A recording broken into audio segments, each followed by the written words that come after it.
La Terre, notre vaisseau spatial. Bienvenue à bord pour ce voyage d'1 an autour du Soleil.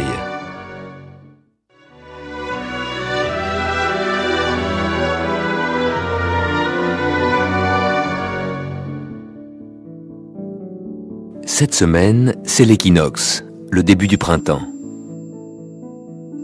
Nous ressentons notre périple autour du Soleil grâce aux saisons. Hiver, printemps, été, automne, de nouveau hiver. Comme son axe est incliné, la Terre se présente au Soleil sous des angles différents. Quand la Terre est ici, le Soleil, à midi, est à la verticale de l'hémisphère sud. Là-bas, c'est l'été. Alors que la plus grande partie de la journée, l'hémisphère nord est à l'ombre. C'est l'hiver. Puis, au fur et à mesure que la Terre avance sur son orbite, la ligne où le Soleil tape à la verticale monte vers l'équateur. L'équinoxe, c'est le jour où le Soleil est à la verticale de l'équateur. Le nord et le sud en profitent équitablement. Pour l'hémisphère nord, le printemps commence. Comme la Terre continue son périple, la ligne où le Soleil tape à la verticale monte encore vers le nord. Et là, au mois de juin-juillet, l'hémisphère nord sera tourné vers le Soleil. Les rayons nous arriveront sous un angle plus direct, ce sera l'été, on aura chaud. Puis notre voyage continuera, le Soleil redescendra vers l'équateur, le croisera à l'équinoxe d'automne, le 23 septembre, cette fois pour retourner sous l'équateur, ce sera l'hiver. Mais actuellement, le Soleil est sur l'équateur, le printemps commence.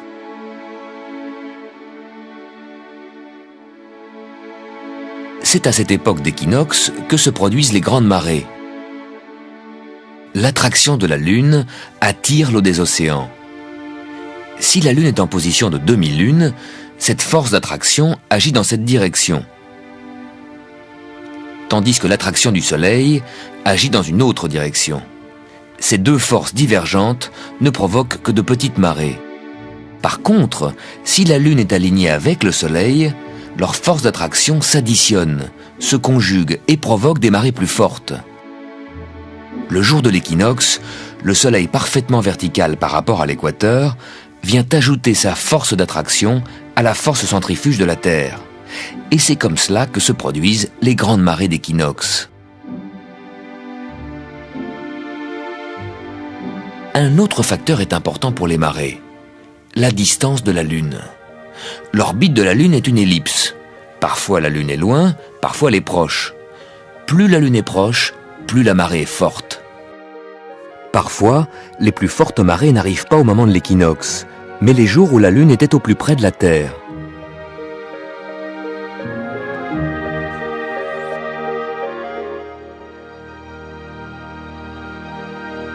Si l'on regarde le Soleil au point équinoxe, le jour du printemps, il apparaît face à la constellation des Poissons.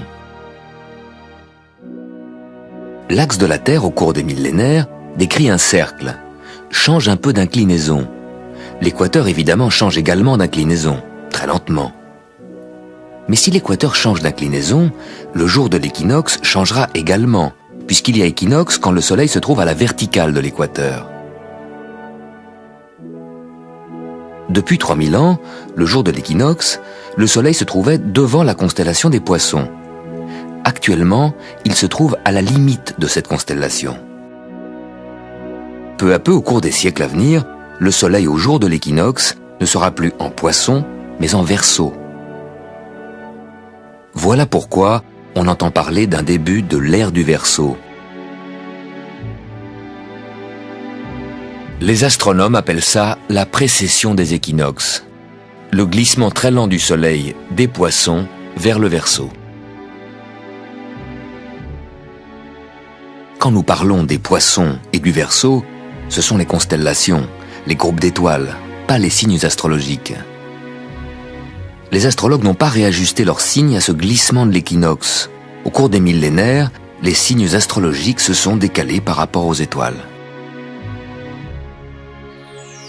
Tous les 2 ans environ, la Terre dépasse Mars, la planète rouge, qui circule sur l'orbite voisine extérieure.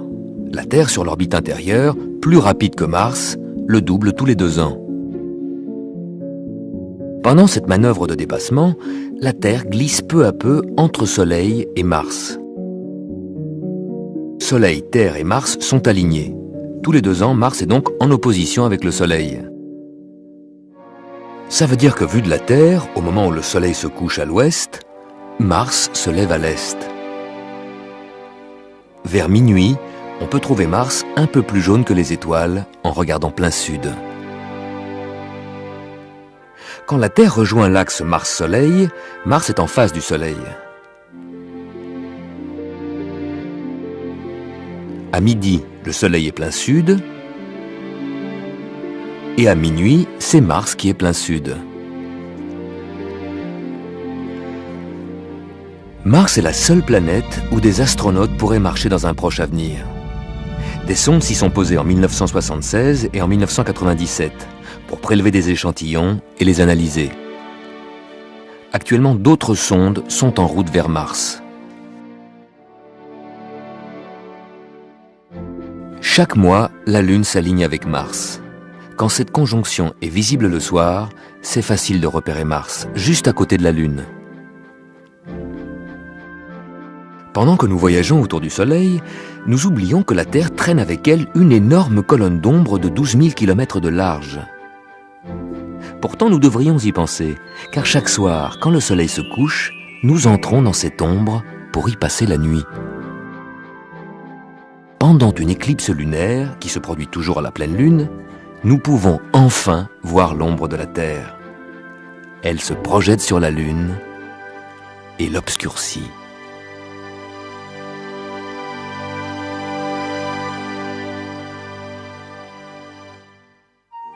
Les éclipses lunaires, totales ou partielles, se produisent 2 semaines avant ou après une éclipse solaire. Pour les éclipses du Soleil, la zone de totalité est très étroite et l'éclipse ne dure que quelques minutes. Par contre, 2 semaines plus tard, quand la Lune se situe exactement en face du Soleil et plonge dans l'ombre de la Terre, l'éclipse dure des heures, car l'ombre de la Terre est plus large que la Lune. Toute la moitié nuit de la Terre peut profiter de l'éclipse lunaire. Si la Lune est entièrement dans l'ombre de la Terre, la face de la pleine Lune va prendre une couleur rose-mauve. Les rayons du Soleil qui traversent notre atmosphère donnent à la Lune des couleurs de soleil couchant.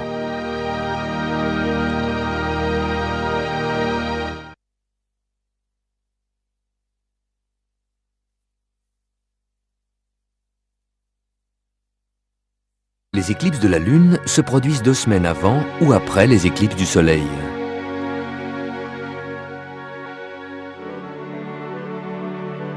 Après avoir éclipsé le Soleil, la Lune tourne autour de la Terre. 2 semaines plus tard, elle s'approche de l'ombre de la Terre et la traverse. L'ombre de la Terre se projette sur la pleine Lune et la transforme en croissant. Dans l'Antiquité, au cours d'une éclipse, Aristote remarqua la courbe que forme la zone d'ombre sur la Lune. C'était la preuve qu'il cherchait. Seul un énorme objet rond pouvait projeter sur la Lune une ombre ronde. La Terre était bien ronde.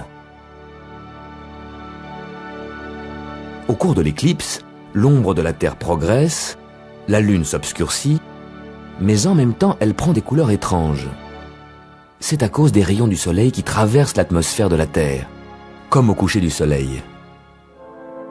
Des astronautes qui se trouveraient sur la Lune pendant l'éclipse pourraient voir ce coucher du Soleil, suivi peu de temps après par un lever du Soleil.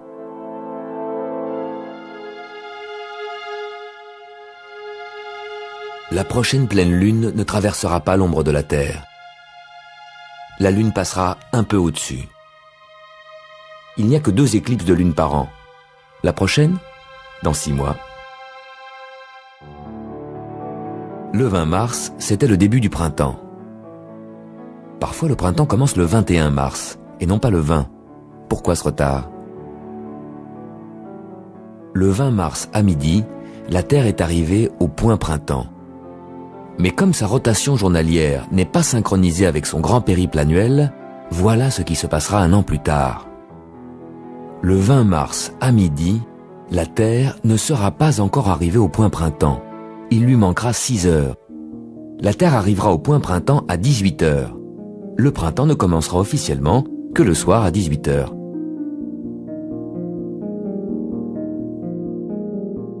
L'année d'après, le printemps commencera encore 6 heures plus tard. Ce sera à minuit, entre le 20 et le 21 mars. Et la 3e année, le printemps commencera encore 6 heures plus tard. Ça y est, cette fois on est passé au matin du 21 mars. Si on continuait comme ça, le début du printemps se décalerait de plus en plus. C'est l'année bissextile qui nous sauve. On ajoute le fameux 29 février. En ajoutant un jour à l'hiver, on évite que la Terre empiète d'un jour sur le printemps. Tous les 4 ans, l'année qui précède l'année bissextile, le printemps commence le 21 mars, les autres années, c'est le 20 mars.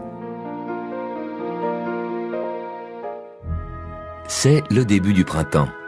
Bientôt ce sera Pâques. Mais chaque année, la date de Pâques est différente. La tradition chrétienne a posé 3 conditions. Pâques se fête après le passage de la ligne de printemps, après la première pleine lune de printemps,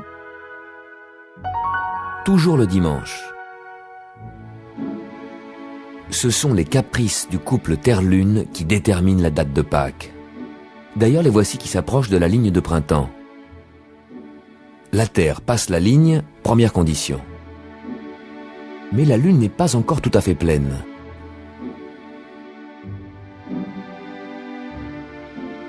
Quatre jours plus tard, c'est la pleine Lune, deuxième condition.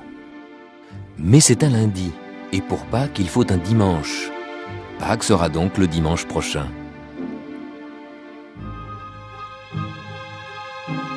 Une autre année, quand le couple Terre-Lune traverse la ligne de printemps, la Lune n'est que demi-lune. Cette position va donner une Pâques assez tardive. La Lune devra presque faire un tour complet pour être pleine. Ça va prendre 3 semaines. Oui, mais là, c'est un samedi. Ça va aller vite car le lendemain, c'est un dimanche, c'est Pâques. Toujours le dimanche après la première pleine lune de printemps. En indiquant l'heure, nos montres nous donnent la position de la Terre par rapport au Soleil. En principe, quand le Soleil passe le méridien de Paris, il est midi à Paris. La Terre fait un tour complet en 24 heures. Toutes les heures, elle présente au Soleil une autre tranche. La Terre est donc divisée en 24 fuseaux horaires. Il est midi à Prague, le Soleil est sur Prague. 1 heure après, il sera midi à Paris. 1 heure après, il sera midi à Lisbonne, au Portugal. 2 heures après, il sera midi au Brésil et aussi au Groenland. Encore 2 heures plus tard, il sera midi à New York. Mais pour faciliter les communications entre pays voisins, les fuseaux horaires naturels ont été élargis en fuseaux horaires artificiels. Madrid et Prague se retrouvent dans le même fuseau horaire alors qu'ils sont distants de 2000 km. À midi, le Soleil passe le méridien de Prague où les horloges indiquent midi. Tout est normal. Mais le Soleil met 1 heure pour arriver sur le méridien de Paris. Et là, les montres des Parisiens n'indiquent pas midi, mais presque 13 heures, l'heure de Prague. Les Français vivent à l'heure de Prague. Ce week-end, dans la nuit de samedi à dimanche, on passe en heure d'été. On va avancer nos montres d'1 heure.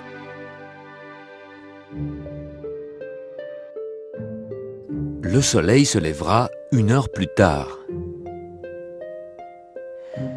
La Terre est divisée en 24 fuseaux horaires. En passant à l'heure d'été, nous nous glissons en quelque sorte dans le fuseau horaire de nos voisins à l'Est. Dans une grande partie de l'Europe, nous sommes déjà décalés d'1 heure, avant même de passer à l'heure d'été. Car pour faciliter les communications, on a remplacé l'heure locale réelle, qui correspond à la position du Soleil, par une zone d'heure légale qui correspond à l'heure locale de Prague. À Madrid, Paris et Varsovie, les montres indiquent la même heure, alors que ces 3 villes sont situées dans 3 fuseaux horaires différents.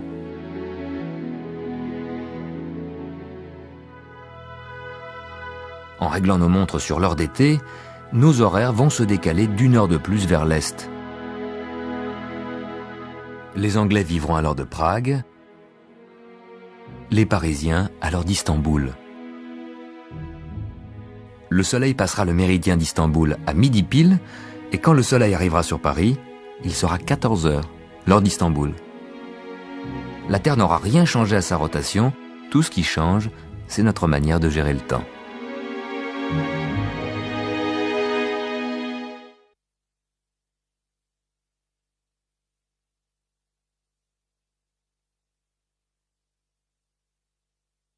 En ce moment, nous nous éloignons du point printemps.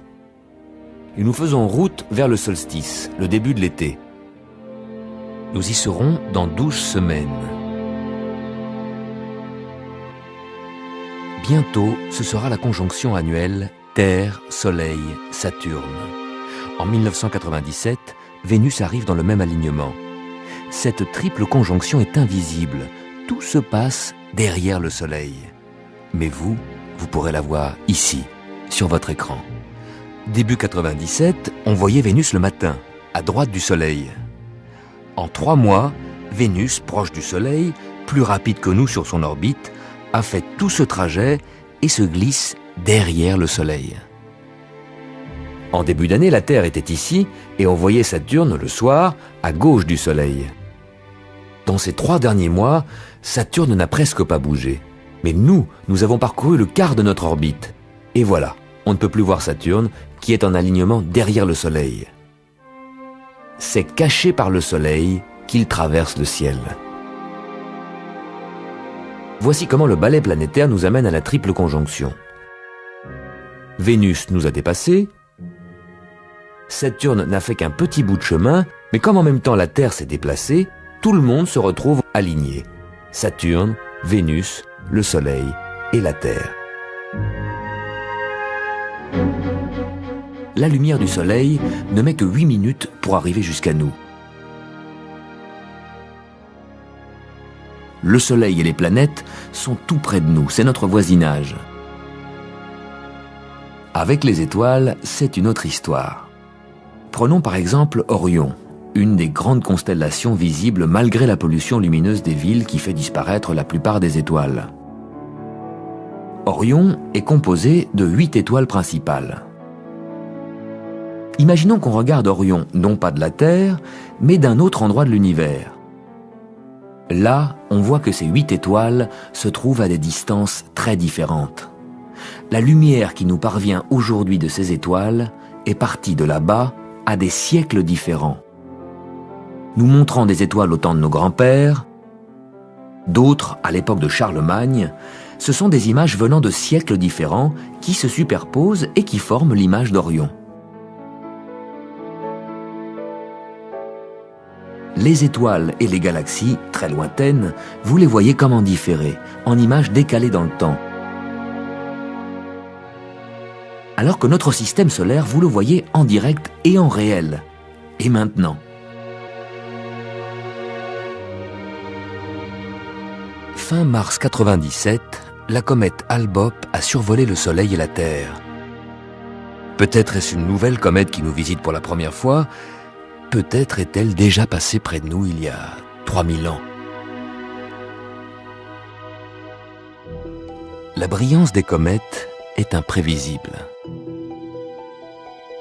Les comètes sont moins fiables que nos voisines les planètes, dont nous savons exactement où elles sont aujourd'hui et où elles seront dans l'avenir. Les planètes circulent sur des orbites en forme d'ellipse qui sont presque des cercles.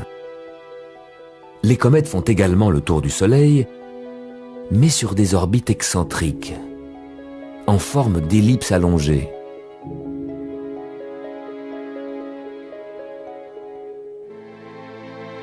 On compare les comètes à des boules de glace et de poussière. En s'approchant du Soleil, elles se réchauffent et elles éjectent d'énormes quantités de gaz et de poussière. Illuminées par le Soleil, ces matières éjectées forment la queue de la comète qui s'étire dans le ciel toujours du côté opposé au Soleil. Mais il est difficile de prédire combien de gaz la comète va éjecter, donc de savoir si elle sera plus ou moins visible. La comète Hale-Bopp vient de survoler le Soleil. Elle s'éloignera si loin qu'elle mettra environ 3000 ans avant de revenir près du Soleil. On pense que les comètes se sont formées en même temps que la Terre et les planètes, il y a 4,5 milliards d'années, dans la région des orbites de Saturne et d'Uranus. Ce sont des boules de glace et de poussière qui ne se serait collé ni aux planètes, ni par exemple aux anneaux de Saturne. Puis les planètes géantes Jupiter et Saturne ont provoqué pas mal de perturbations et ces boules de neige sales ont été éjectées aux limites du système solaire, vers cette bulle lointaine appelée le nuage d'Oort, qui contient des milliards de noyaux de comètes. Ici, on est tellement éloigné du Soleil que sa force d'attraction n'agit presque plus. Il suffit d'une faible impulsion pour renvoyer une de ces boules vers l'intérieur du système solaire. Après un voyage de quelques millénaires, voici une nouvelle comète qui s'illumine à son passage près du Soleil et qui, au cours des prochains millénaires, retournera vers la banlieue du système solaire. Mais parfois, une comète est captée par une planète géante, comme Jupiter. Et là, c'est la fin de la comète.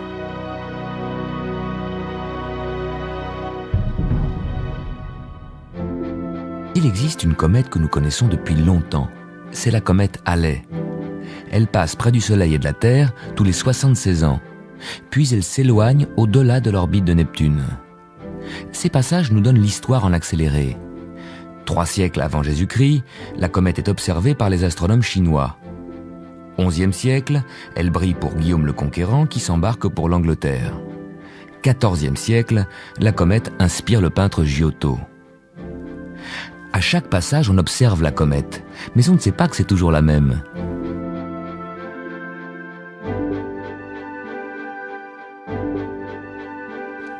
Au XVIIe siècle, l'astronome Edmond Halley calcule la prochaine apparition. C'est pour dans 76 ans. Trop tard pour lui. Mais quand la comète réapparaît, ses élèves se souviennent et lui donnent le nom de Halley. Depuis, la comète n'a fait que 4 tours. Cela nous donne la mesure de notre système solaire. Les 76 ans que met Halley pour parcourir son orbite, c'est à peu près notre espérance de vie. Les plus jeunes d'entre vous verront passer la comète Halley en 2062.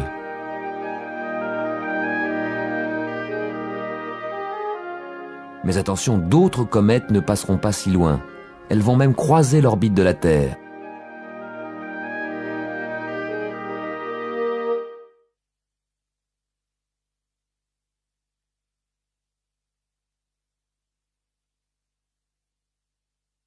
Nous avons passé le point équinoxe et nous allons vers le solstice d'été, le jour le plus long.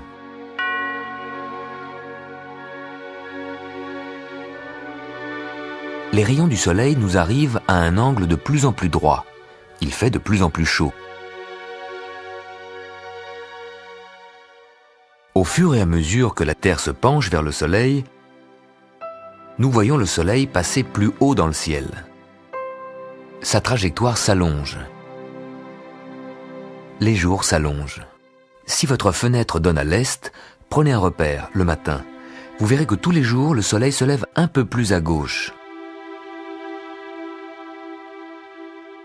Et à l'ouest, chaque soir, le soleil se couchera un peu plus à droite.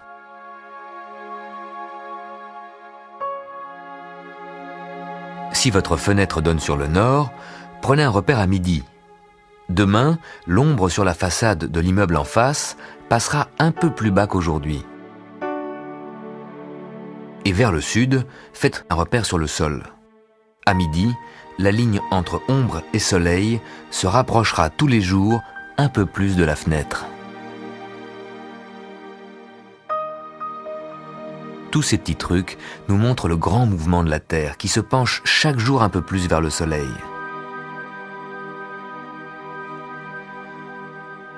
En avril 1997, la comète Hale-Bopp a survolé la Terre et le Soleil.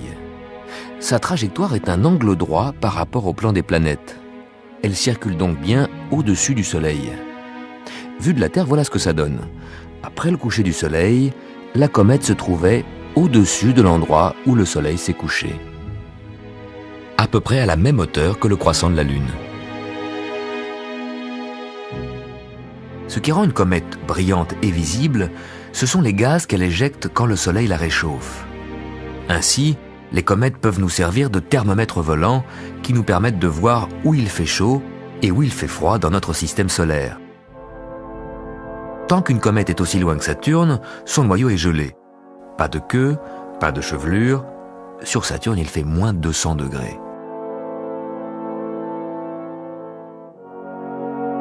La comète s'approche de Jupiter. Toujours pas de chevelure. Sur Jupiter, il fait moins 170 degrés.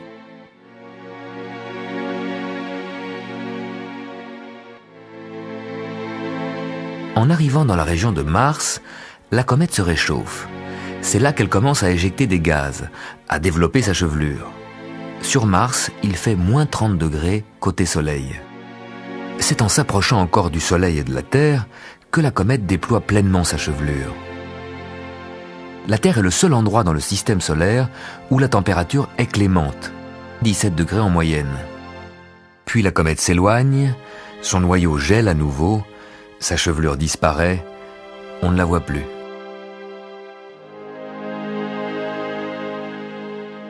La Terre, seul endroit bien tempéré du système solaire.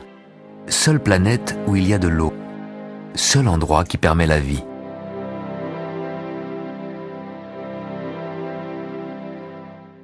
La comète Hale-Bopp entame son retour vers les régions lointaines du système solaire.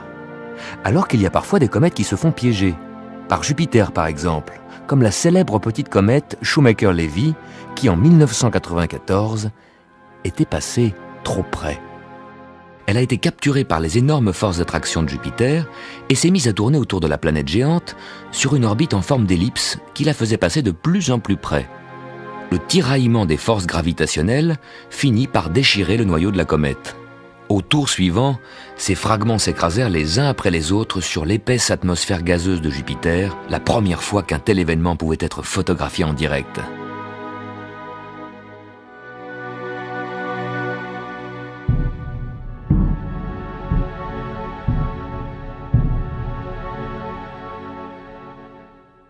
La comète Swift-Tuttle, qui revient environ tous les 130 ans. Elle passe si près de notre orbite que chaque mois d'août, la Terre traverse la traînée de débris que la queue de la comète a laissée sur son passage. La Terre fonce à 100 000 km/h dans ce nuage de météorites qui s'illumine en feu d'artifice d'étoiles filantes. Au dernier passage de la comète Swift-Tuttle, au XIXe siècle, les astronomes avaient calculé et prédit son retour. Mais les comètes ne sont pas tout à fait fiables. Et Swift-Tuttle nous est arrivé avec plusieurs années de retard, en novembre 1992. La comète a croisé notre trajectoire alors que nous, on était encore ici. Et ce n'est que 9 mois plus tard, vers le 12 août, que la Terre traverse la trace de la comète. Le prochain rendez-vous avec cette comète, c'est en 2126. Mais là, attention, c'est prévu pour le mois d'août, le 14 août. La Terre sera déjà toute proche. Elle passera cette espèce de carrefour comme chaque année le 12 août. Si la comète n'arrive que le 14, tout va bien. On sera passé avant la comète. Mais si elle a 2 ou 3 jours d'avance, vos arrière-petits-enfants risquent une rencontre très serrée.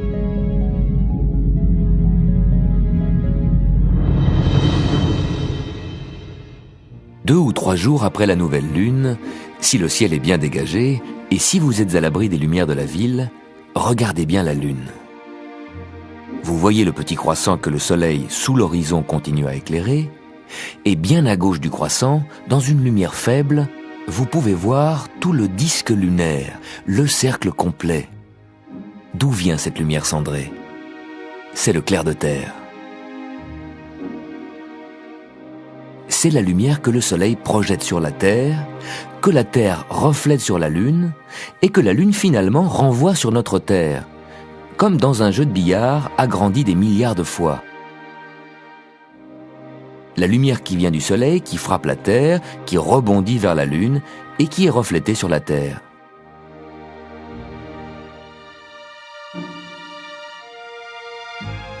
Le moment où on voit le mieux le clair de terre, c'est toujours la 3e, 4e et 5e nuit après la nouvelle lune.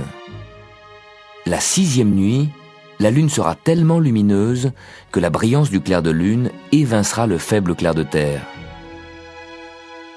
La lune, dans son périple autour de la Terre, va quitter le secteur où la Terre reflète le maximum de lumière dans l'espace. Le clair de terre va peu à peu s'éteindre, pour réapparaître dans un mois.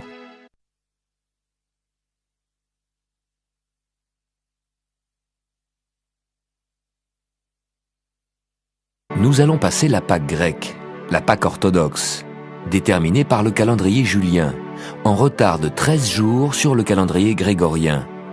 Pourquoi ce décalage ? Le périple annuel de la Terre autour du Soleil est de 365 jours, un quart.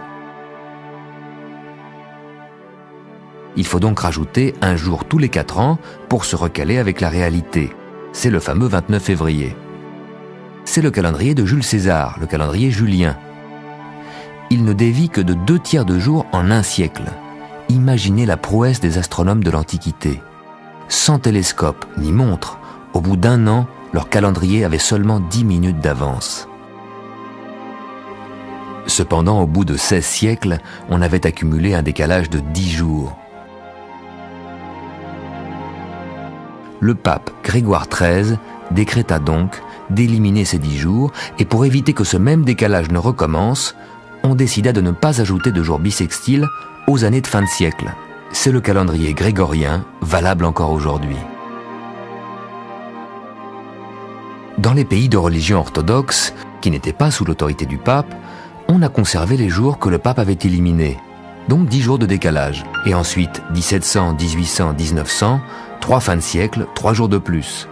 Aujourd'hui, au XXe siècle, 13 jours de décalage. La Terre n'a rien changé à son périple annuel. S'il y a des calendriers différents, c'est que les hommes naviguent différemment dans le temps. Fin mars 97, la comète Hale-Bopp nous a survolés, puis a plongé vers le plan des planètes. Avant de s'éloigner, elle passe devant la constellation d'Orion. Orion, on a pu la voir au mois de février, vers 9h du soir, plein sud. Facile à reconnaître, la tête, les 2 mains, les 2 pieds, la ceinture. Et ce soir, plein sud, plus d'Orion. Pour la retrouver, il faut regarder plus à droite, vers le sud-ouest. Orion est un bon repère pour se rendre compte du voyage de la Terre. En 1 an, la Terre a fait le tour du Soleil. Un cercle complet, 360 degrés, donc 1 degré par jour. Tous les jours, à la même heure, nous regardons 1 degré plus à gauche et nous voyons les étoiles glisser d'1 degré vers la droite.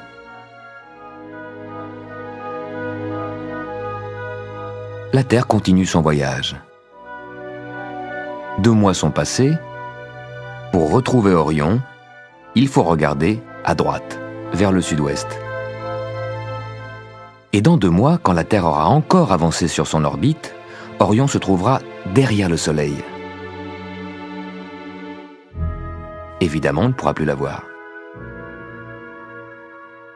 En 2 mois, Orion s'est déplacé vers la droite, mais en réalité, Orion n'a pas bougé. C'est la Terre qui a progressé dans son voyage autour du Soleil.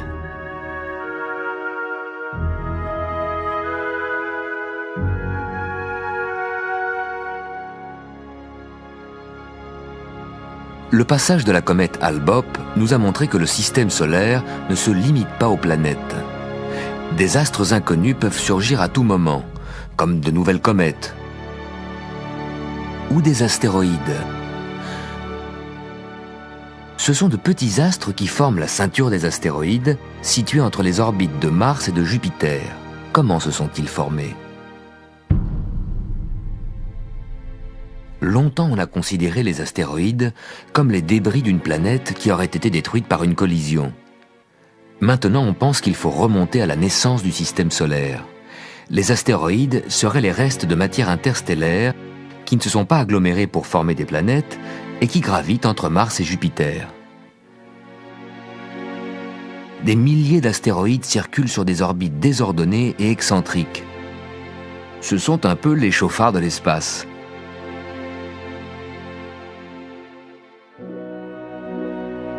Le risque d'être heurté par une comète est vraiment minime. Celui d'une collision avec un astéroïde est plus grand. Il y en a de toutes les tailles. Des petits météorites qui s'enflamment dans l'atmosphère et se consument sans atteindre le sol, d'autres, grands comme des cailloux, qui tombent sur la Terre par milliers sans qu'il n'y ait jamais eu de victimes.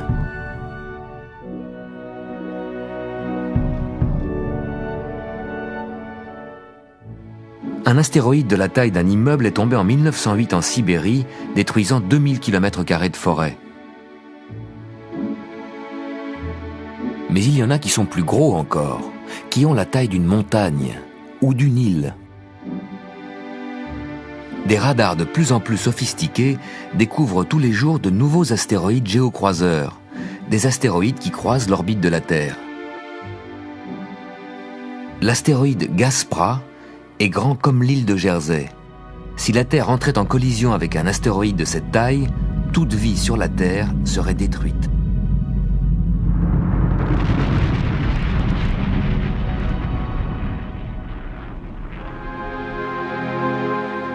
Dans le cas d'un géocroiseur qui se dirigerait vers un point de collision avec la Terre, il faudrait l'intercepter par une fusée qui le ferait changer de cap. Mais dans l'immédiat, rien de menaçant sur les radars de notre vaisseau spatial Terre. Les scientifiques, eux aussi, s'intéressent aux comètes et aux astéroïdes. Plusieurs sondes spatiales vont les explorer. Les astéroïdes pourraient nous révéler l'origine du système solaire, mieux que les planètes. Les planètes se sont formées en amassant de plus en plus de matière interstellaire. Durant des milliards d'années, cette matière s'est beaucoup transformée.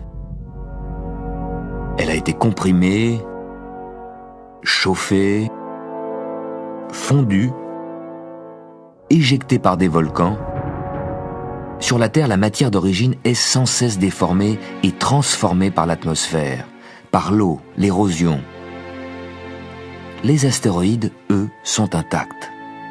Parce qu'ici, il n'y a ni atmosphère, ni érosion, ni pression trop grande. Ce sont probablement les restes de la matière primitive du système solaire. Un terrain d'exploration idéal pour en savoir un peu plus sur les origines de la matière, donc sur nos propres origines, parce que nous aussi, nous sommes faits de matière.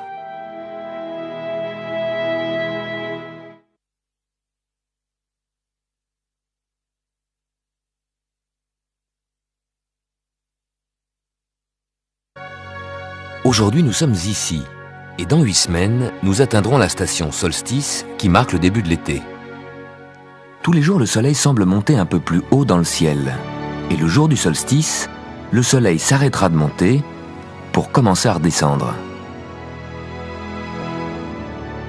En ce moment, en parcourant cette étape de notre orbite annuelle, la moitié nord de la Terre se penche tous les jours un peu plus vers le soleil. Les rayons du soleil, qui en hiver arrivaient en angle oblique, arrivent maintenant en angle plus droit. Il fait plus chaud. Le soleil est une étoile qui rayonne depuis des milliards d'années. Ce rayonnement relativement stable était nécessaire pour qu'une atmosphère se crée, que la vie naisse et se développe. Sur Terre, toute la vie dépend de la distance qui nous sépare du Soleil. Si la Terre était plus près du Soleil, comme Vénus, il ferait trop chaud. Il y fait une chaleur à faire fondre le plomb. Plus loin du Soleil, comme Saturne, il ferait trop froid. La rotation de la Terre autour de son axe contribue également à cet équilibre unique. Si la Terre tournait plus lentement, les journées rallongeraient. Le jour, le Soleil nous chaufferait trop, et pendant les nuits, plus longues, les températures baisseraient trop.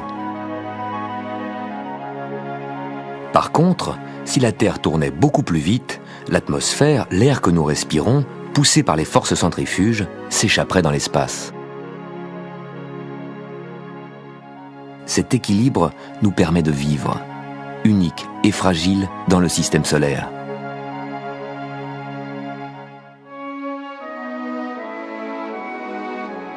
Comme chaque planète, la Terre a une orbite bien à elle, en équilibre entre les forces de gravitation qui agissent sur elle.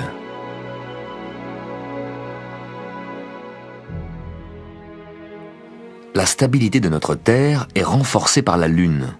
Sans elle, la Terre vacillerait trop pour avoir un climat stable et vivable. La Lune est attachée à la Terre par la grande force d'attraction de la Terre qui l'empêche de tourner librement. Et la Terre est stabilisée par la Lune, comme un funambule stabilisé par sa perche.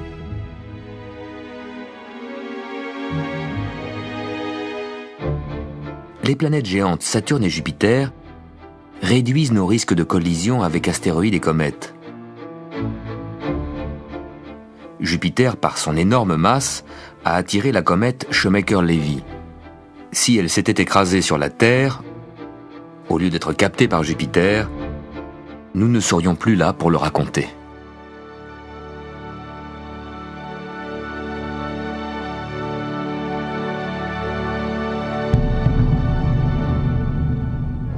Le rayonnement du Soleil apporte à chaque mètre carré de la Terre l'énergie d'une douzaine d'ampoules de 100 watts.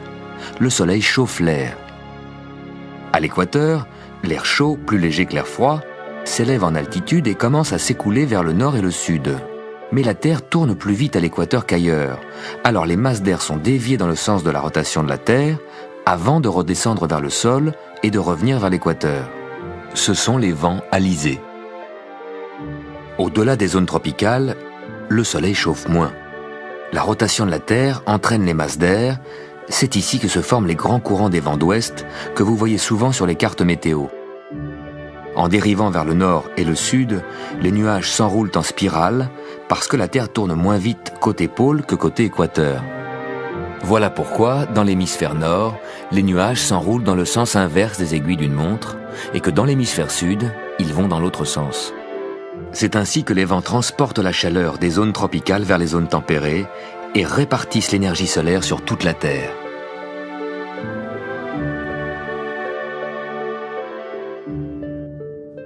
En ce moment, à cause de son axe incliné, la moitié nord de la Terre est penchée vers le Soleil et se réchauffe. C'est le printemps. Chaque année, le cycle des saisons se répète, avec seulement de petites différences. Mais à long terme, le climat sur la Terre change. C'est le rayonnement solaire qui détermine notre climat. On pense qu'il existe un cycle de 26 000 ans, lié à la force gravitationnelle du Soleil qui tend à redresser l'axe incliné de la Terre. Mais par ailleurs, les forces d'inertie de la Terre ont tendance à maintenir son mouvement tel quel. Le tiraillement entre ces deux forces fait vaciller la Terre, très lentement. Au cours de dizaines de milliers d'années, les rayons du Soleil nous parviennent donc différemment, et ça peut changer le climat. Ainsi, la glace du pôle Nord peut envahir toute l'Europe et l'Amérique du Nord, ce sont les aires glaciaires. Puis ces mêmes régions peuvent devenir des régions tropicales. Le climat de la Terre a subi des bouleversements gigantesques. Au début, il n'y avait de vie que dans l'eau. Pendant plusieurs millions d'années, l'énergie solaire a fabriqué un mélange d'azote et d'oxygène à la surface de notre Terre, et ce mélange, c'est l'air que nous respirons. Alors cette légère montée de la température depuis quelques petites années, n'est-ce pas un peu prétentieux de vouloir l'attribuer uniquement à nos activités humaines, alors que nous savons à peine comment fonctionne notre chauffage principal, le Soleil ? La planète la plus proche du Soleil, c'est Mercure.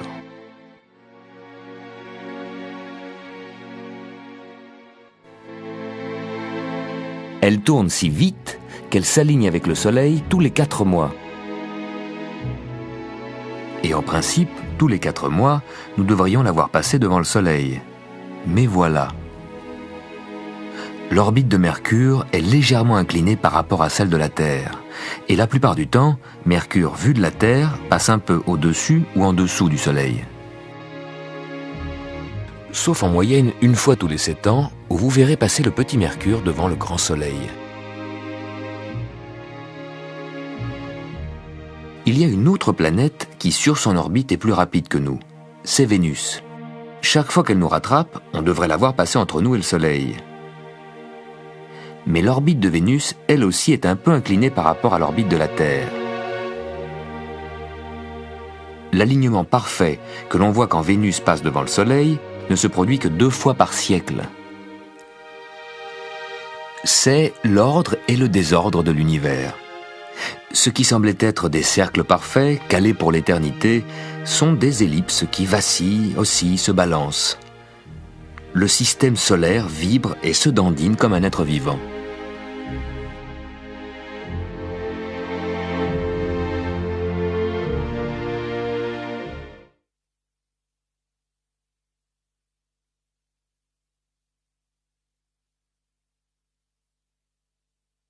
Aujourd'hui, nous sommes ici, et dans 7 semaines, nous atteindrons la station solstice qui marque le début de l'été, le 21 juin.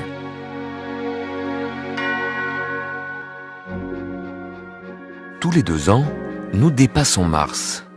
La Terre avance plus vite sur son orbite que notre voisin Mars. La manœuvre de dépassement dure environ 2 mois.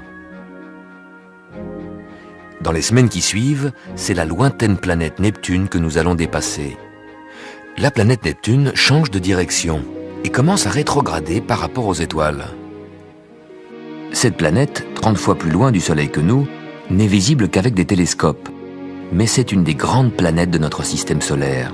Et surtout, la boucle qu'elle décrit est comme une image lointaine de notre propre mouvement autour du Soleil. D'avril à octobre, la Terre parcourt ce trajet à 107 000 km/h. Neptune est 5 fois plus lente. Et devant l'arrière-fond des étoiles, Neptune semble revenir en arrière.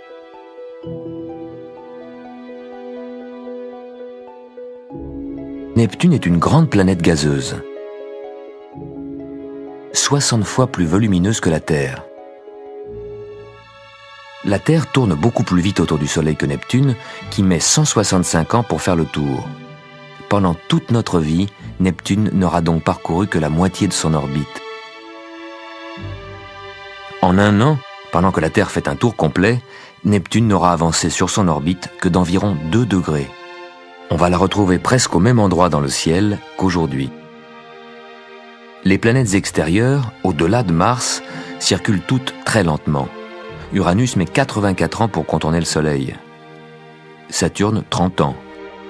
Jupiter, 12 ans. Chaque mois, la Lune nous aide à trouver Jupiter dans le ciel, car chaque mois elle passe en alignement avec Jupiter.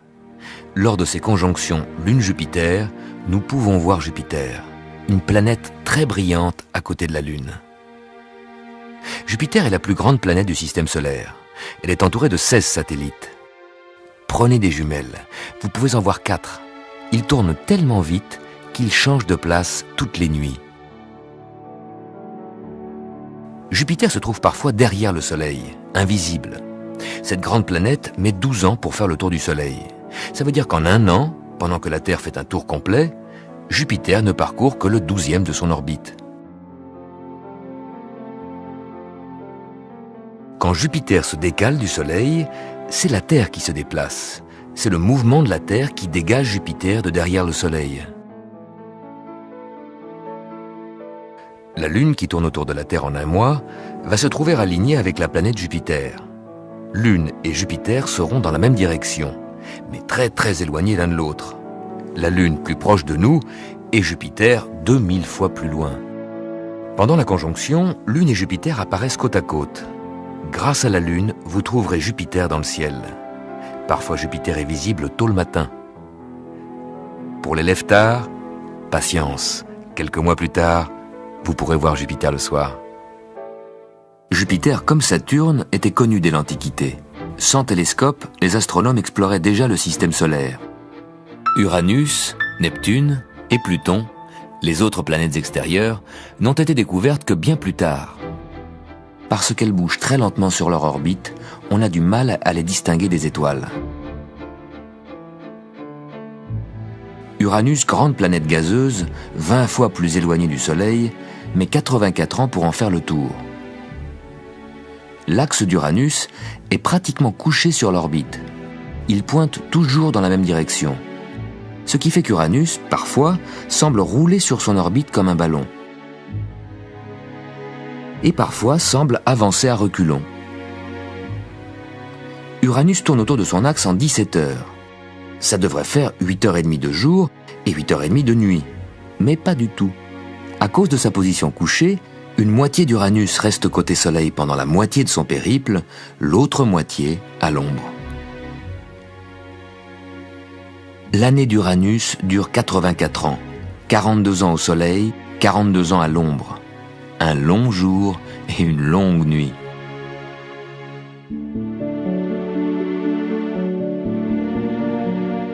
Mais la plus lointaine de ces planètes extérieures, c'est Pluton. C'est la plus petite planète, plus petite que notre Lune.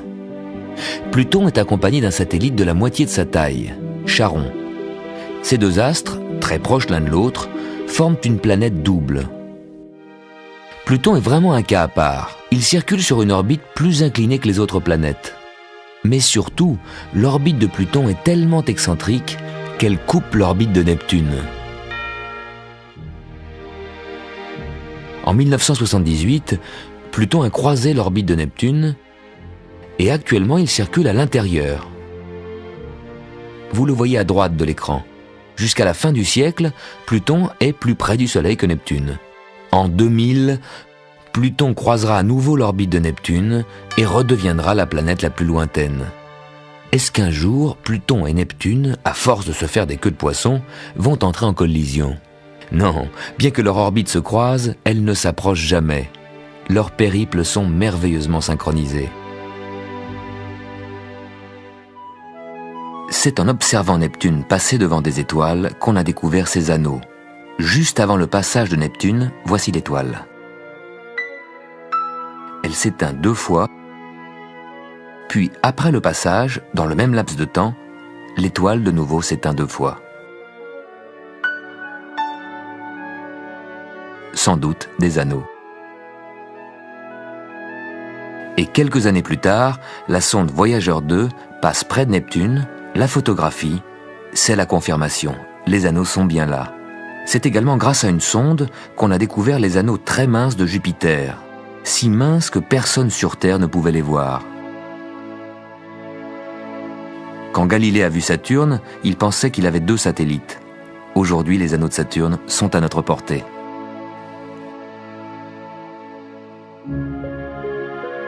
Autour de certaines étoiles, en dehors de notre système solaire, les astronomes commencent à découvrir des planètes.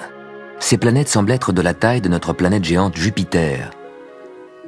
On peut donc penser que si on observait notre Soleil de très très loin, on pourrait tout juste distinguer Jupiter, alors que la Terre, toute proche du Soleil, serait certainement invisible.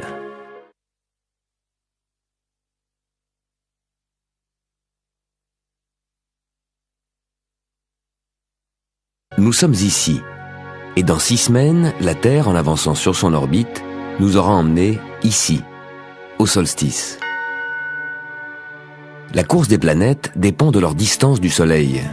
Plus elles sont loin, plus elles bougent lentement. Notre voisine Mars, plus lointaine du Soleil, va donc plus lentement que la Terre. Notre vitesse de croisière est de 107 000 km/h. Mars, la planète rouge, ne fait que du 87 000 km/h. Environ tous les 2 ans, la Terre rattrape Mars. Elle se glisse entre Mars et le Soleil jusqu'à ce que Soleil, Terre et Mars se retrouvent en alignement.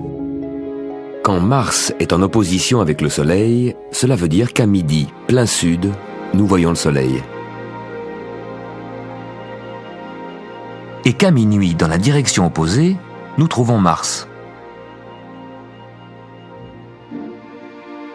La Terre continue sa course sur son orbite un peu plus vite que Mars. Voilà pourquoi Mars apparaît dans le ciel de plus en plus tôt. Mais si chaque nuit, Mars et les étoiles traversent le ciel de gauche à droite, c'est parce que la Terre tourne autour de son axe. En même temps, la Terre poursuit son voyage autour du Soleil. En prenant encore de l'avance, elle rattrape Mars tous les 2 ans. L'orbite que nous parcourons en ce moment se situe dans le même plan que le Soleil et les autres planètes. À l'horizon, infiniment plus loin que les planètes, ce sont les étoiles et constellations du zodiaque. Si au lieu de regarder cet horizon, vous regardez vers le haut, vous verrez l'étoile polaire. C'est notre repère.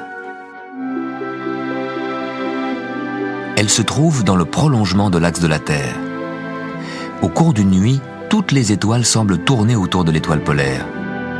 Ce mouvement, vous pouvez bien le suivre en regardant la Grande Ourse. Le soir, vers 9 h, la Grande Ourse est à la verticale, au-dessus de nos têtes. Et pendant 8 heures, jusqu'à l'aube, la Grande Ourse tourne autour de l'étoile polaire. Le matin, elle sera là. En 8 heures, la Grande Ourse a parcouru le tiers d'un tour complet. En fait, la Grande Ourse n'a pas bougé. Son mouvement est l'image du mouvement de la Terre. La Terre fait un tour complet en 24 heures, donc en 8 heures, un tiers de sa rotation. Et ce tiers, nous pouvons le voir dans le ciel. C'est le tiers de cercle tracé par la Grande Ourse. Les constellations qui tournent autour de l'étoile polaire sont comme une gigantesque horloge. Elles nous donnent une mesure du temps et avec la Terre qui tourne, une mesure de l'espace. De jour, c'est en suivant le Soleil que nous voyons la Terre tourner. Les cadrans solaires nous disent l'heure en indiquant la position de la Terre par rapport au Soleil. Et nos montres, en plus de nous dire l'heure, peuvent nous indiquer où nous sommes.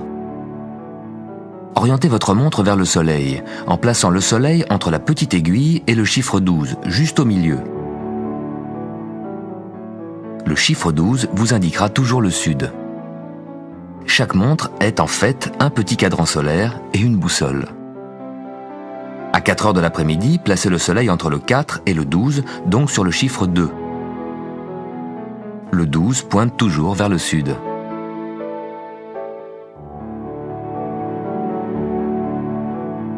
À 6 heures du soir, il faut placer le Soleil au milieu entre le 6 et le 12, dans la direction du chiffre 3.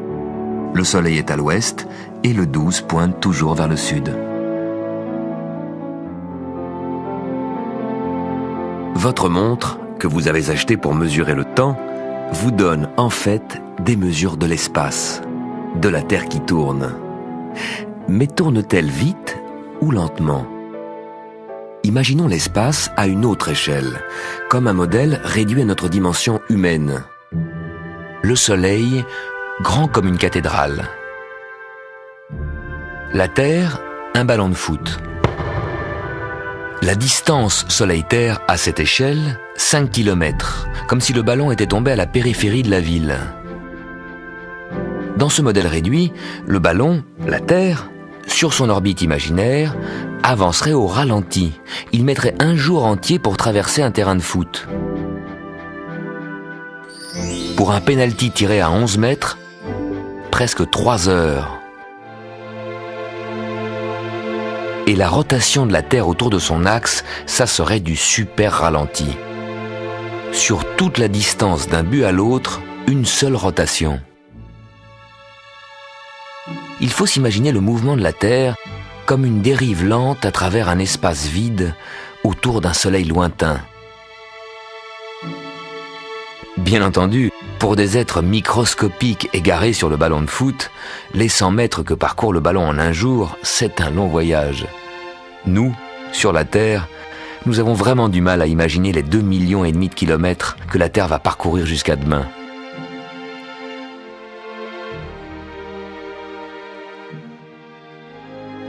Chaque mois, quelques soirs après la nouvelle lune, ce n'est pas la lune qui éclaire la Terre, c'est la Terre qui éclaire la lune. Si le ciel est bien dégagé, vous verrez à gauche du croissant, dans une lumière faible, tout le disque lunaire, le cercle complet. C'est le clair de terre, la lumière cendrée. C'est la lumière du soleil que la Terre reflète sur la Lune et que la Lune finalement renvoie sur la Terre.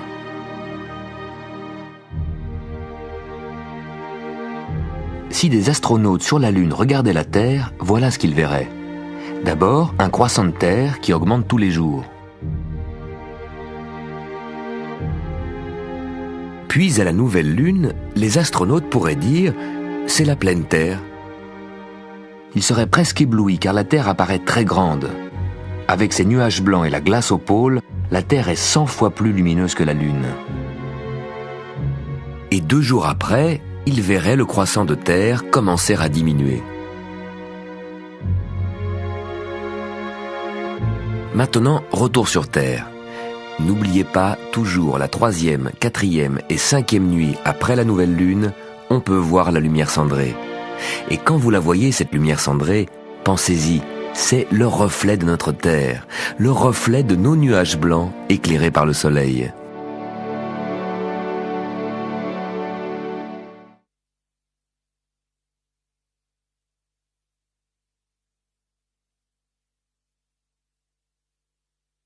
Aujourd'hui, nous sommes ici, 8 semaines après l'équinoxe, et dans 5 semaines, nous atteindrons la station solstice, qui marque le jour le plus long, le 21 juin. Les matins de printemps, jusqu'en 1999, l'astre le plus brillant dans le ciel, c'est Jupiter, la planète la plus grande. Pourquoi le matin ? Depuis le début de l'année, Jupiter, très lent sur son orbite, était caché derrière le Soleil. La Terre, en se déplaçant, laisse apparaître Jupiter. Peu à peu, Jupiter apparaît à droite du Soleil.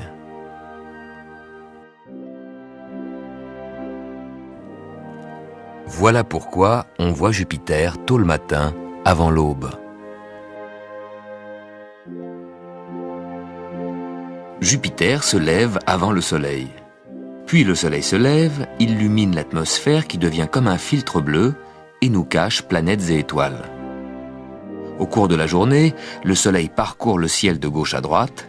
L'après-midi, quand le Soleil est encore haut, Jupiter, invisible, toujours à droite du Soleil, se couche déjà à l'horizon. Les planètes qui se trouvent à droite du Soleil se couchent forcément avant le Soleil, et le soir, on ne pourra plus les voir. Quand les étoiles réapparaissent, Jupiter est déjà loin en dessous de l'horizon. Mais en automne, Jupiter sera passé à gauche du Soleil. Le Soleil se couchera avant Jupiter, et la grande planète aura tout le temps de briller le soir. Il en est de même pour les étoiles. Orion, par exemple. Au mois d'avril, Orion, vu de la Terre, était à gauche du Soleil. On le voyait le soir. Puis la Terre poursuit son parcours autour du Soleil, et le Soleil se glisse entre la Terre et Orion. À ce moment-là, Orion traverse le ciel, invisible, caché dans l'éclat du Soleil. Puis la Terre se décalera encore du Soleil, et à l'automne, Orion passera à droite du Soleil. Et on pourra le voir dans le ciel le matin, avant le lever du Soleil.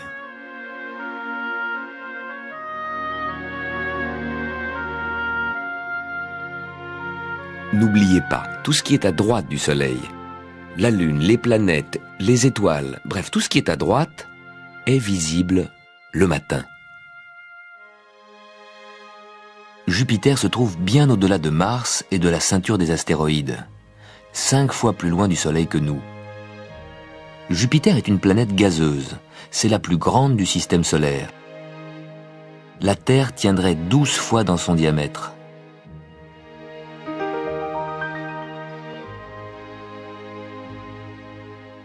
Prenez des jumelles, vous verrez 4 petits points alignés à droite et à gauche de la planète. Ce sont les 4 plus grands satellites de Jupiter, les lunes galiléennes, découvertes par Galilée en janvier 1610. Encore fallait-il comprendre que c'était des lunes. À une époque où la plupart des gens s'imaginaient les étoiles et les planètes fixées à une voûte céleste, Galilée était le premier à utiliser une lunette astronomique pour observer le ciel. Galilée remarqua que les 4 petits astres changeaient de place toutes les nuits. En les observant, il comprit qu'ils ne pouvaient pas glisser sur la surface de la voûte céleste et qu'une telle surface n'existait pas. Les 4 petits astres tournaient autour de Jupiter, comme la Lune autour de la Terre. Ils évoluaient dans l'espace. Galilée découvrait un ciel en 3 dimensions. Et nous en profitons aujourd'hui encore. Les 4 satellites galiléens, Io, Europa, Ganymède et Callisto, sont à peu près grands comme notre Lune, mais ils vont beaucoup plus vite. La Lune met 4 semaines pour faire le tour de la Terre. Les satellites galiléens font le tour de Jupiter en quelques jours, alors que Jupiter est 1000 fois plus volumineuse que la Terre. Le plus rapide des satellites, c'est Io. Il fait le tour de Jupiter en 1 jour et demi. C'est le seul astre, en dehors de la Terre, où l'on a observé des éruptions volcaniques. Autour de Jupiter, il fait moins 200 degrés. La lave est éjectée à 400 degrés. Et quand elle retombe sur le sol, elle change constamment la physionomie du satellite Io. Jusqu'en 1999, au printemps, vous pouvez voir Jupiter le matin. Vous verrez les 4 satellites de Jupiter, parfois 3 petits points à droite et un seul à gauche. Le lendemain déjà, la situation sera inversée. Vous verrez un seul satellite à droite de Jupiter et 3 satellites à gauche. Et le jour suivant, tous les 4 à droite. Avec les jumelles, vous voyez que les 4 satellites sont alignés en biais. En fait, ils sont bien dans le plan des planètes et du Soleil. Mais c'est l'axe incliné de la Terre qui les fait apparaître sur une ligne inclinée. Inclinée par rapport à notre horizon Est, là où Jupiter se lève. Quand on verra Jupiter à l'Ouest, les 4 petits points seront sur une ligne descendante, vers l'Ouest, là où Jupiter se couche. Tous les jours, notre vie est conditionnée par l'axe incliné de la Terre. Les saisons, le chaud, le froid, les jours plus longs, plus courts. Enfin, vous pouvez la voir, cette inclinaison, grâce aux satellites de Jupiter, visibles le matin.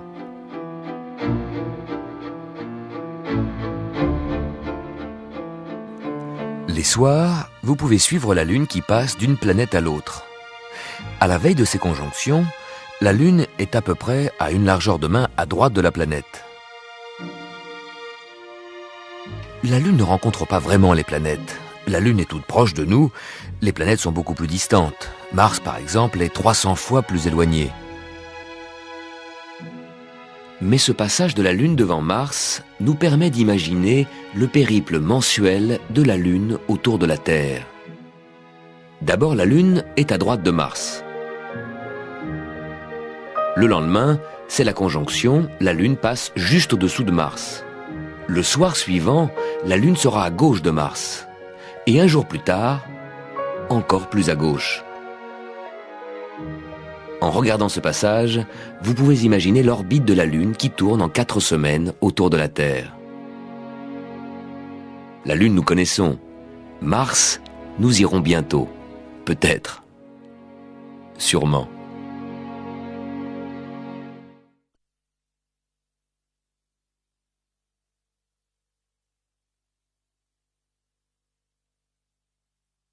Nous sommes ici.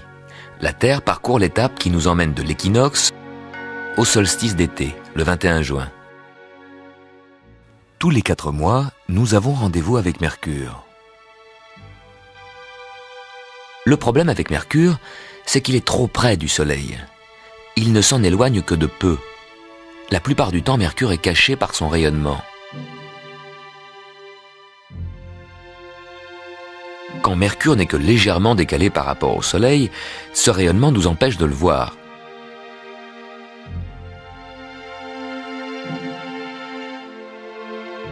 Le matin, dès que Mercure pointe à l'horizon, le Soleil se lève presque en même temps et illumine l'atmosphère. Aussitôt, Mercure disparaît dans le ciel bleu. 4 mois auparavant, Mercure était dans sa position la plus décalée du Soleil et on pouvait l'apercevoir. Voilà ce qui s'est passé pendant ces 4 mois. Mercure court très vite sur son orbite. Il n'a mis que 3 mois pour faire un tour complet autour du Soleil, ce qui l'a amené ici. Pendant ces 3 mois, la Terre a parcouru le quart de son orbite. Puis Mercure a mis encore 1 mois pour retrouver sa position la plus décalée du Soleil. Cette position fait que Mercure se lève 1h30 avant le Soleil. Et il a le temps de briller. Et vous avez le temps de le voir avant que le Soleil ne se lève.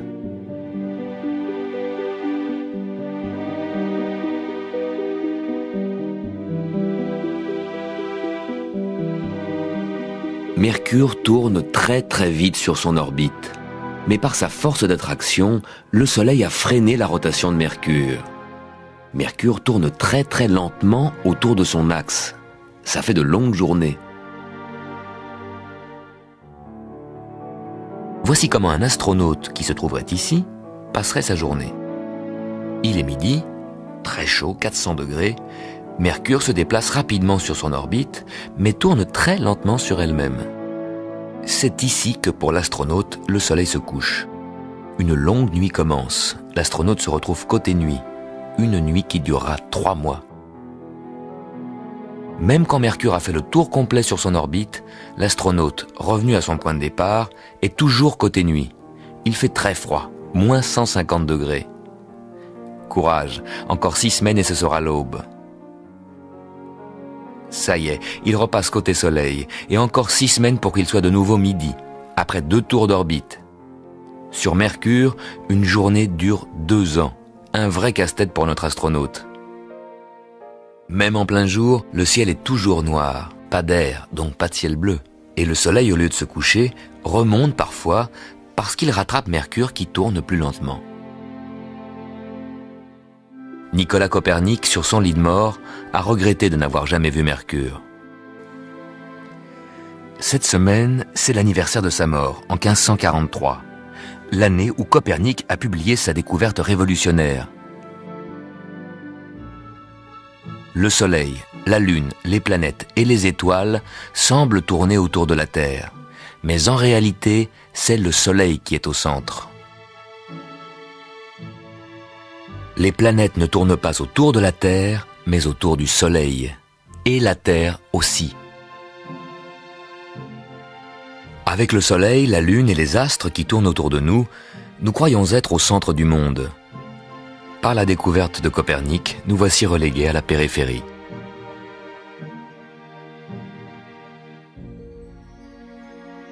Au cours de ce voyage, nous voulons faire le lien entre ce que vous voyez dans le ciel tous les jours et ce que Copernic a découvert.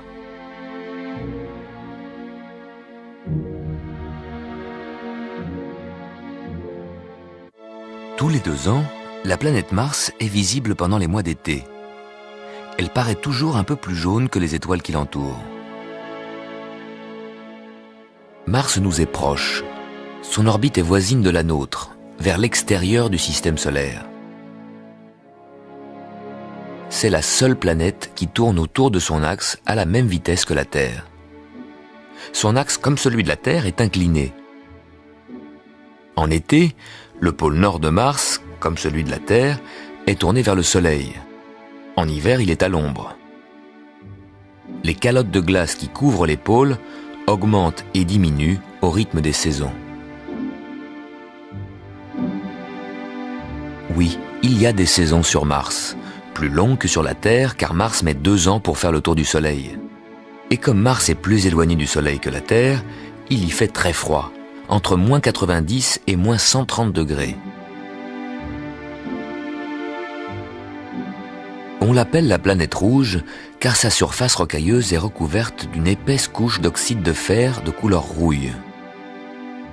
Mars est la plus terrestre des planètes. C'est la seule sur laquelle on aurait quelques chances de pouvoir nous poser dans un avenir proche.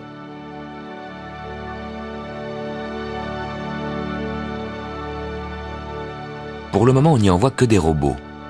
Pour y aller, ce sera un festival de haute technologie. Mais pour l'itinéraire, on aura recours à des calculs du XVIIe siècle. Ceux de Johannes Kepler, qui a découvert que plus les planètes sont près du Soleil, plus elles vont vite. Dans le système solaire, on ne voyage pas en ligne droite, mais sur des orbites plus ou moins elliptiques. Pour le vaisseau spatial à destination de Mars, il faut créer une orbite qui s'imbrique parfaitement entre les orbites naturelles de la Terre et de Mars. Pour que les conditions soient favorables, il faut que Mars soit devant nous.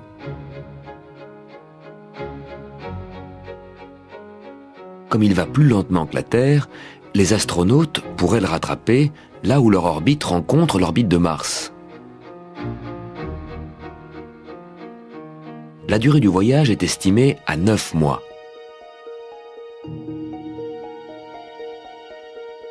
Les astronautes auraient alors plusieurs mois pour explorer la planète rouge, en attendant que Terre et Mars se positionnent favorablement pour le retour. Le voyage retour sera plus rapide que l'aller. En se rapprochant de la Terre, donc du Soleil, la vitesse du vaisseau spatial augmentera. Un peu comme si les astronautes redescendaient d'une montagne. Johannes Kepler l'avait calculé au XVIIe siècle.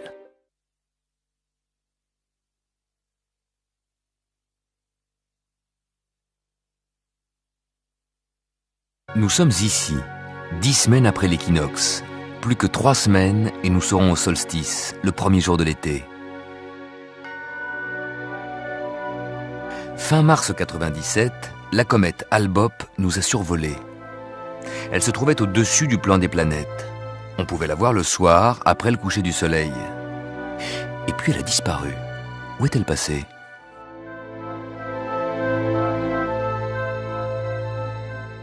Lorsque la comète était au plus près de la Terre, nous étions ici.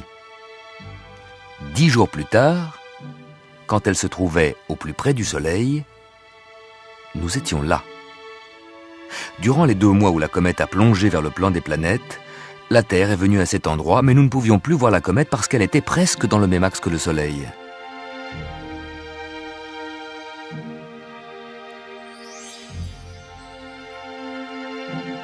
Puis la comète est passée en dessous du plan des planètes pour s'éloigner vers les confins du système solaire.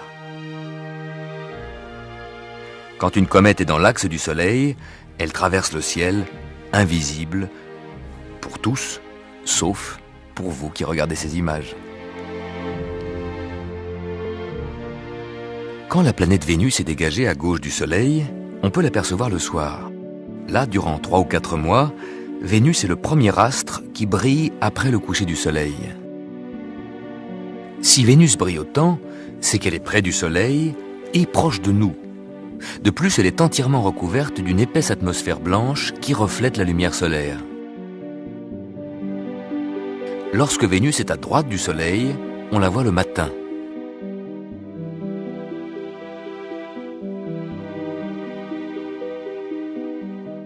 Puis Vénus et la Terre continuent leur course autour du Soleil, Vénus plus vite que la Terre.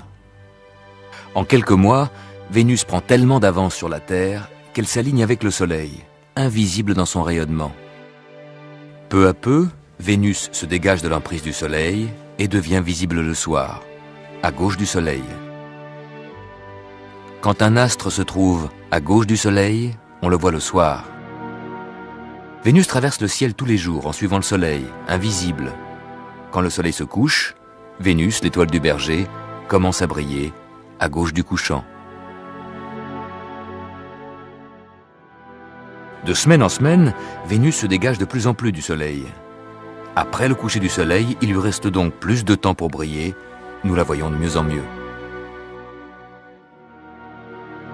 Chaque mois, il y a une conjonction Lune-Jupiter.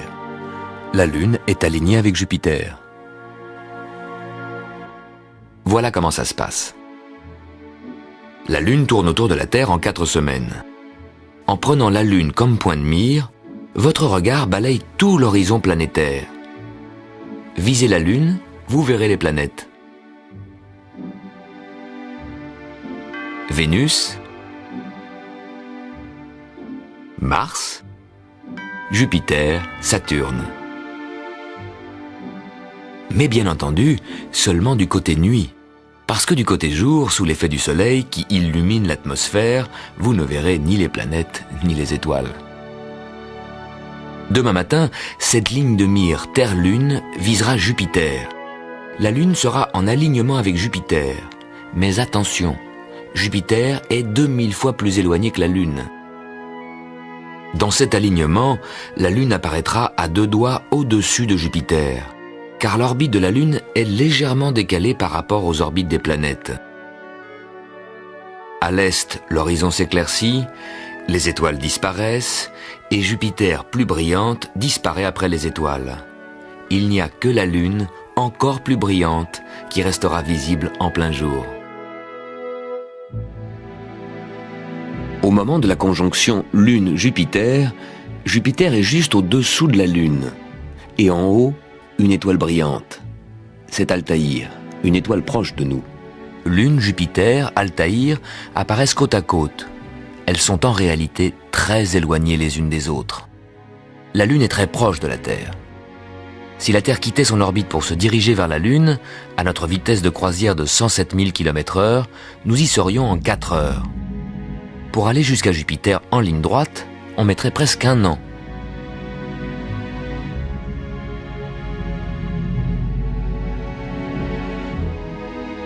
Au bout de 4 ans, on atteindrait la planète Uranus. Et après 6 ans, Neptune. Les étoiles, elles, sont beaucoup plus loin que les planètes de notre système solaire. Pour atteindre Altaïr, il faudrait 160 000 ans. Et pourtant, Altaïr est proche de nous, comparé à des étoiles qui sont à l'autre bout de notre galaxie et qui, peut-être, en ce moment, n'existent plus. Mais revenons sur la Terre, qui est à 4 heures de la Lune et à 1 an de Jupiter. Ce sont des dimensions que nous pouvons comparer à ce que nous vivons tous les jours. Les dimensions du système solaire que vous découvrirez tout au long de ce voyage.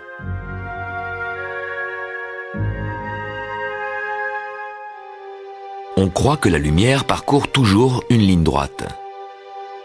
Mais en réfléchissant sur l'univers, Einstein avait conclu que la gravitation, la force d'attraction des astres, devait déformer l'espace. Un corps aussi massif que le Soleil creuse comme un trou dans l'espace-temps. Et ce trou devait théoriquement dévier la lumière, comme au golf où le trou dévie la balle. Mais ce n'était qu'une théorie. Cette théorie fut vérifiée par l'observation du ciel le 29 mai 1919. Il y avait ce jour-là une éclipse totale du Soleil et l'étoile Taurus Beta se trouvait presque dans le même axe que le Soleil, mais bien entendu infiniment plus loin. On l'attendait ici, près du Soleil, mais elle apparaissait là, décalée du Soleil. En fait, la lumière qui nous parvient de l'étoile passe près du Soleil et la masse du Soleil fait dévier la lumière de sa ligne droite en ligne courbe.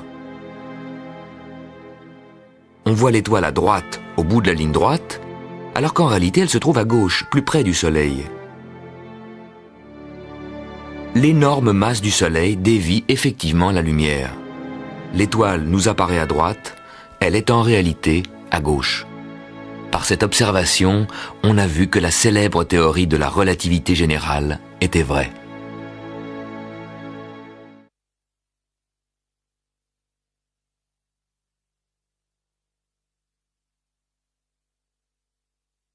Nous sommes ici, 11 semaines après l'équinoxe. Dans 2 semaines, ce sera le solstice d'été. La lointaine planète Uranus commence à décrire une boucle. Pour rétrograder par rapport aux étoiles. Pourquoi ?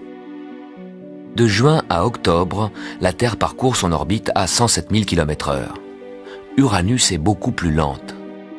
Devant l'arrière-fond des étoiles, elle semble partir en arrière. La boucle qu'elle décrit est comme une image lointaine de notre mouvement autour du Soleil. Uranus a un noyau rocheux, mais c'est essentiellement une planète gazeuse. Uranus est 2 fois plus éloigné du Soleil que Saturne, 20 fois plus éloigné du Soleil que nous. À cette distance, Uranus se distingue à peine des étoiles qui l'entourent. Les étoiles rayonnent de la lumière. Uranus est une planète, elle ne rayonne pas, elle ne fait que refléter la lumière du Soleil. Vu d'Uranus, le Soleil est 20 fois moins lumineux. La lumière qu'elle nous renvoie est donc très faible. Uranus apparaît donc comme une petite étoile. Sur les cartes du ciel du XVIIIe siècle, cet astre était indiqué comme une étoile de la constellation du Taureau. En 1781, un astronome amateur, William Herschel, en observant la constellation des Gémeaux, remarqua un astre qui normalement ne devait pas s'y trouver. En continuant ses observations, il constata que l'astre se déplaçait très lentement dans le même plan que les planètes et qu'il venait précisément de la constellation du Taureau. Cette petite étoile était en fait une planète. Herschel avait découvert Uranus. Depuis l'Antiquité, la planète la plus lointaine, c'était Saturne. Avec la découverte d'Uranus, le système solaire a doublé ses dimensions.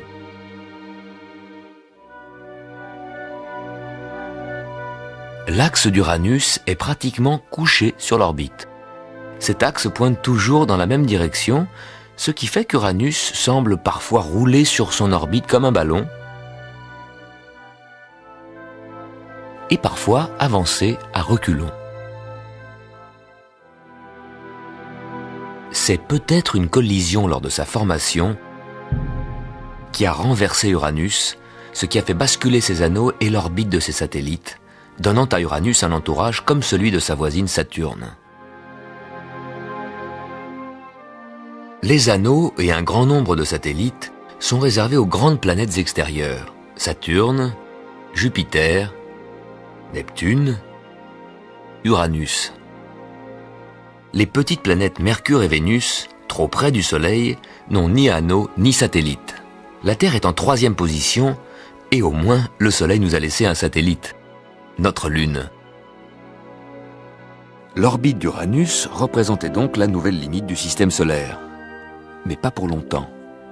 Uranus, comme toutes les planètes, circule sur son orbite en équilibre entre la force d'attraction du Soleil et la force d'inertie. Mais peu après sa découverte, à la fin du XVIIIe siècle, on constata de légères perturbations du mouvement d'Uranus. Y avait-il une autre force qui agissait sur Uranus? Une planète peut-être? Le jeune astronome Le Verrier calcula la position d'une planète invisible sur une orbite à l'extérieur de celle d'Uranus. Personne ne le crut. Il envoya une lettre à l'observatoire de Berlin, où le soir même, à l'endroit exact prédit par Le Verrier, on découvrit une nouvelle planète, Neptune. C'était la première fois qu'un astre invisible à l'œil nu fut découvert uniquement par le calcul. Neptune a été découvert qu'au milieu du XIXe siècle, mais un hasard extraordinaire était survenu 2 siècles auparavant. Fin décembre 1612, Galilée, à l'aide de la lunette qu'il s'était bricolée lui-même, observait toutes les nuits le mouvement rapide des satellites de Jupiter. Il pouvait apercevoir 3 des 4 satellites réunis à droite de Jupiter et le 4e, Ganymède, un peu vers la gauche. La nuit suivante, Galilée ne pouvait voir que 3 satellites. Io passait justement derrière Jupiter. Puis le 29 décembre, Galilée retrouvait ses 4 satellites dans cette position et les notait ainsi sur son carnet. Mais c'était une erreur. Le satellite Europa était à ce moment-là caché derrière Jupiter.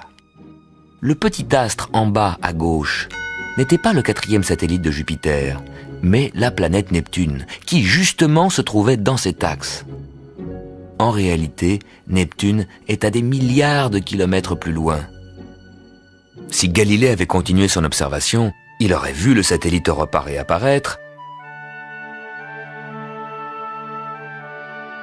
Il aurait certainement reconnu Neptune à gauche comme planète. Mais le lendemain, c'était la Saint-Sylvestre.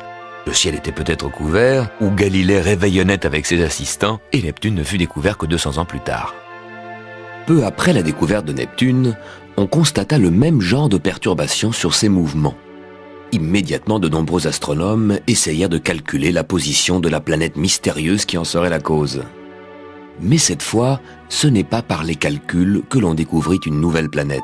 En comparant des milliers de photos prises à quelques jours d'écart, on détecta au milieu des étoiles fixes un astre qui avait bougé d'une photo à l'autre. Donc une planète, Pluton, la planète la plus éloignée du système solaire. Pluton est plus petit que notre Lune. C'est peut-être un ancien satellite de la planète Neptune.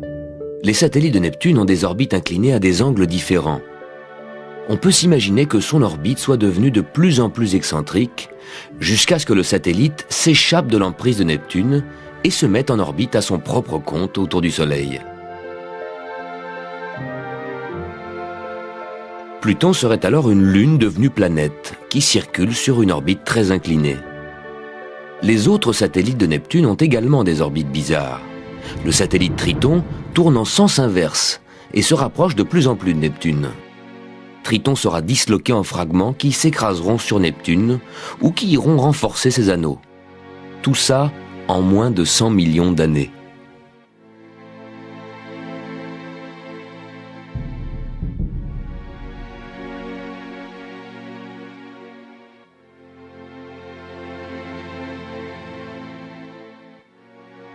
Pluton, sur son orbite inclinée, est la planète la plus lointaine.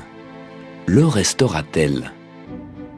Bien des astronomes s'acharnent à calculer la trajectoire d'une 10e planète, la légendaire planète X.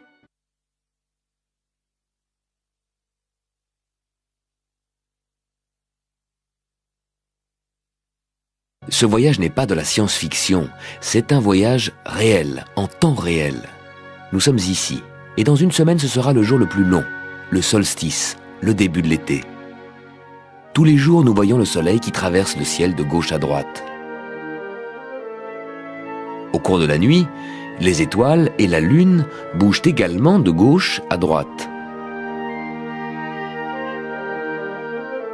nous le savons bien, ce n'est pas le soleil qui parcourt le ciel, c'est la Terre qui tourne.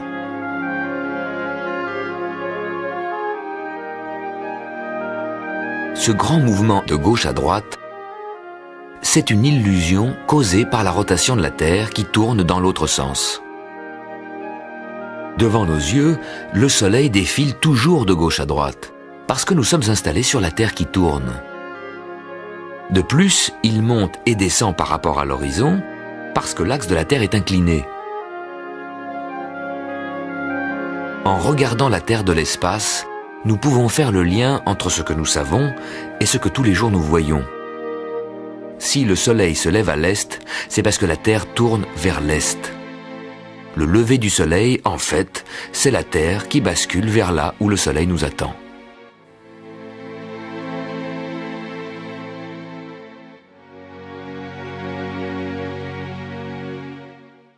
En juin 99, tous les soirs après le coucher du Soleil, le système solaire se présente à vous d'une manière particulièrement évidente.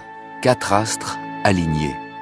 Le Soleil que vous devinez juste en dessous de l'horizon, vers la gauche un peu plus haut, Vénus, plus loin à gauche, la Lune, et encore plus loin à gauche, toujours dans le même alignement, Mars. Si la Terre était transparente, on pourrait voir sous l'horizon, à droite du Soleil, un 5e astre, Mercure. Ces planètes, la Lune et la Terre, apparaissent bien alignées parce qu'elles sont toutes situées dans le même plan. Nous le voyons en regardant depuis l'espace. C'est le plan du système solaire. Au-delà des planètes du système solaire, nous voyons les étoiles infiniment plus éloignées. Les étoiles et les constellations qui se trouvent juste derrière nos planètes nous servent de repères pour situer les planètes. Cette toile de fond imaginaire, sur laquelle s'inscrivent les constellations, c'est le zodiaque. Mars se trouve devant la constellation du Lion, la Lune à côté de la constellation du Cancer, et Vénus devant la constellation des Gémeaux.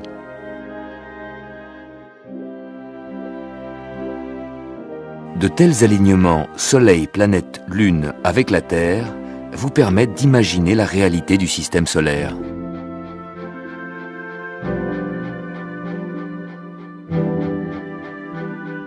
Nous voyons tous les jours le Soleil traverser le ciel, mais en réalité, c'est la Terre qui tourne. Et la Lune qui fait la même chose. Pas du tout. La Lune tourne autour de la Terre. Mais pour s'en rendre compte, il faut regarder la Lune d'un soir à l'autre. Chaque nuit, à la même heure, nous retrouvons la Lune un peu plus à gauche que la veille. Parfois, la Lune, d'un soir à l'autre, semble s'éloigner de Vénus, à droite, et se rapprocher de Mars, à gauche. Ce glissement nous montre le vrai mouvement de la Lune qui tourne autour de la Terre en 4 semaines. À la nouvelle Lune, Terre, Lune, Soleil sont alignés. 2 jours après, la Lune passe devant Vénus. Vue de la Terre, on voit la Lune sous Vénus. Puis la Lune continue son périple et apparaît à mi-chemin entre Vénus et Mars. Le jour suivant, elle est ici, vue de la Terre à 2 largeurs de main plus à gauche que la veille. Puis la Lune apparaît là. Et 3 jours plus tard, elle passera devant Mars. Entre-temps, le petit croissant se sera élargi en demi-lune. La Lune met 7 jours pour glisser de Vénus à Mars. Pendant ce temps, la Terre va tourner 7 fois sur son axe. Regardez. La Terre fait un tour, et le lendemain, nous retrouvons la Lune un peu plus à gauche. Pendant que la Terre fait un tour complet, la Lune se déplace lentement sur son orbite, et le lendemain, nous la retrouvons encore plus à gauche, à mi-chemin entre Vénus et Mars. Encore un tour, encore un jour, la Lune est déjà proche de son alignement avec Mars. Imaginez une ligne qui relie Vénus et Mars. Cette ligne dans le ciel, c'est le quart de l'orbite de la Lune autour de la Terre. Alors que le Soleil ne bouge pas, la Lune tourne autour de la Terre en 28 jours. Toutes les 4 semaines, en tournant autour de la Terre, la Lune s'aligne avec Mars. Cet alignement nous montre comment fonctionne la mécanique du ciel.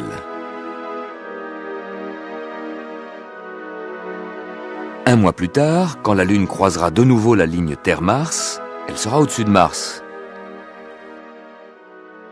2 mois plus tard, un peu plus décalée. Puis 2 mois plus tard, elle passera encore plus haut. Puis la Lune redescendra et quelques mois plus tard, elle passera de nouveau en dessous de Mars. Pourquoi la Lune, par rapport à Mars, monte et descend comme un ascenseur? Vu de l'espace, nous pouvons voir que l'orbite de la Lune est légèrement inclinée. La Lune accompagne la Terre en tournant autour d'elle. Si la Lune, au moment de la conjonction, est près du plan des planètes, la conjonction sera serrée.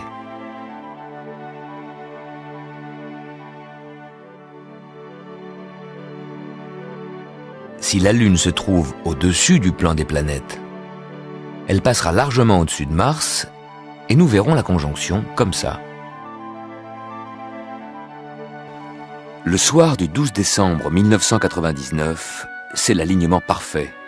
La Lune passe exactement devant Mars. Une occultation de Mars visible en Europe, un événement rare.